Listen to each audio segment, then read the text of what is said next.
friends, welcome to iPlan Migration. For those who haven't watched the last video, let me introduce myself. My name is Sona Iplani, Principal Migration Agent and owner of iPlan Migration. Today I'm going to discuss and highlight about one of the most talked about and sought after topics these days, migration to regional Australia, and if it's worth it.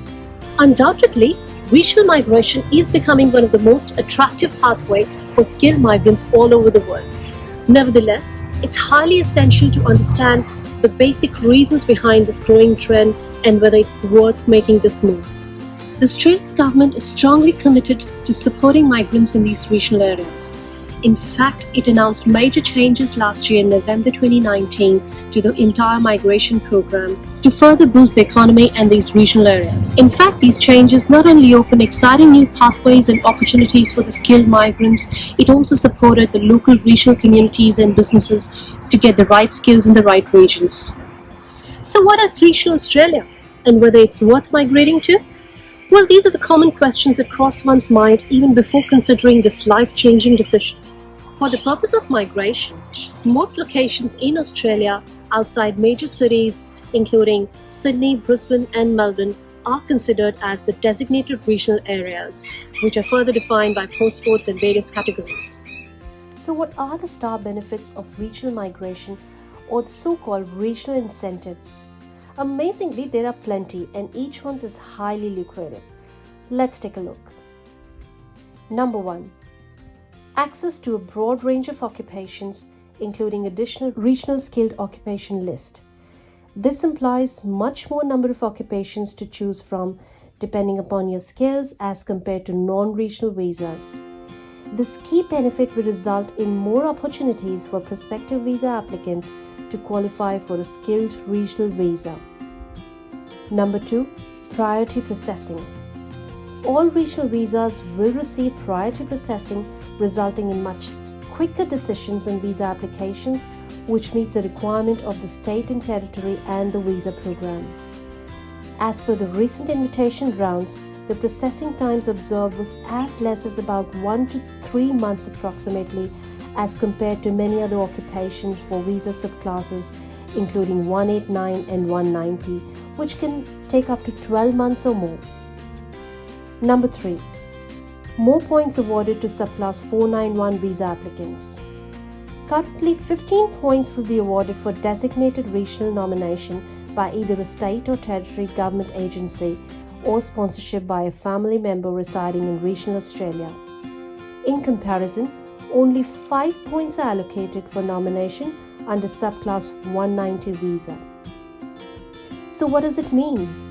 More points mean more chances and being easier for prospective subclass 491 visa applicants to meet the minimum points threshold, which is currently 65, to be able to lodge an expression of interest.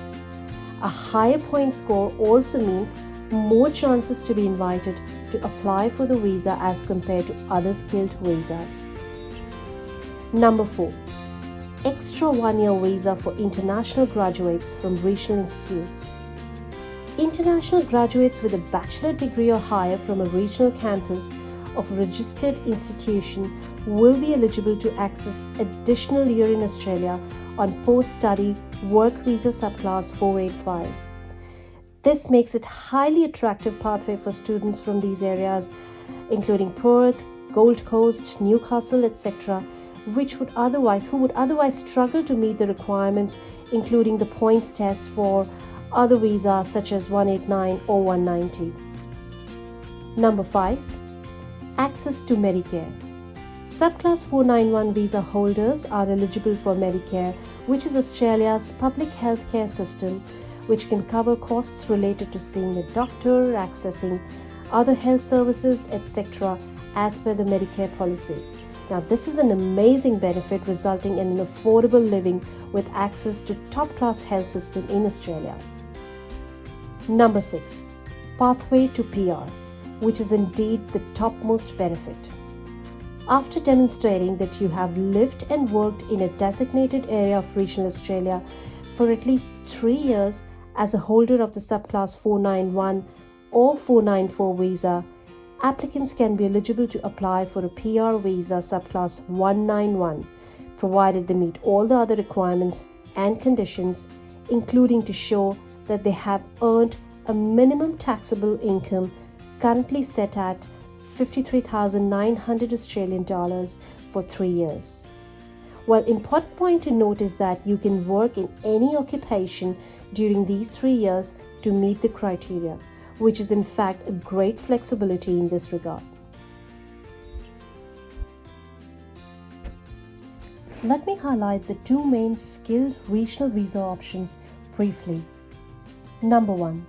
Subclass 491 Skilled Work Regional Provisional Visa. This supersedes the previous Subclass 489 visa and requires skilled workers to be nominated by a state or territory government or sponsored by an eligible family member living in regional Australia. Applicants will still need to meet the overall points test, age, English language, skills assessment, character, and health requirements. The minimum points pass mark are 65 points to meet the points test.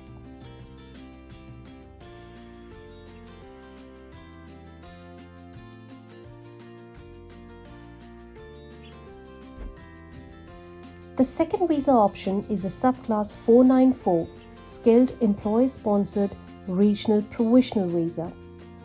This supersedes the Regional Sponsored Migration Scheme Permanent Subclass 187 visa. And because it's an employer-sponsored visa, applicants must be nominated by an employer in regional Australia and meet the age, English language, skills assessment, work experience, character, and the health requirements.